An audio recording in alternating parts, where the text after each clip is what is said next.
Cellphone கொள்ளை முயற்சியில் ரயிலிலிருந்து ஒருவர் விழுந்து படுகாயமடைந்திருக்கிறார். அண்மை செய்தியாக பார்த்து கொண்டிருக்கிறோம். கூடுதல் விவரங்களை செய்தியாளர் நவீன் வழங்கிட நாம் கேட்போம்.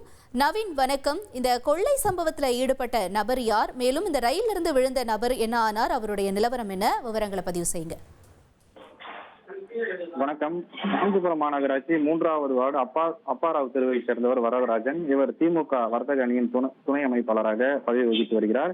இவருக்கு தீவேஷ் என்கிற மகன் இருக்கிறார். இவருக்கு 25 வயதாகும் நிலையில பிஇ பட்டதாரியான இவர் மறைமலை நகரில் இருக்கக்கூடிய ஒரு தனியார் நிறுவனத்துல ஊழியராக பணியாற்றி வருகிறார். இந்த நிலையில் நேற்று தீவேஷின் தாயாருக்கு பிறந்த நாள் என்பதால் காஞ்சிபுரத்தில் உள்ள தனது வீட்டிற்கு சென்று தனது தாயாரின் பிறந்த நாளை கொண்டாடியுள்ளார்.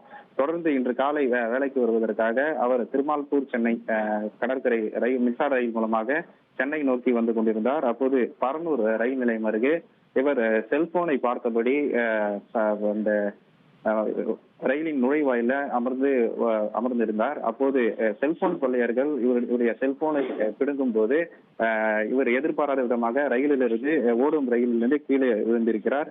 இதில் தலை மற்றும் முதுகுத்தண்டு ஆகிய பகுதிகளில் இவருக்கு பலத்த காயமானது ஏற்பட்டிருக்கிறது.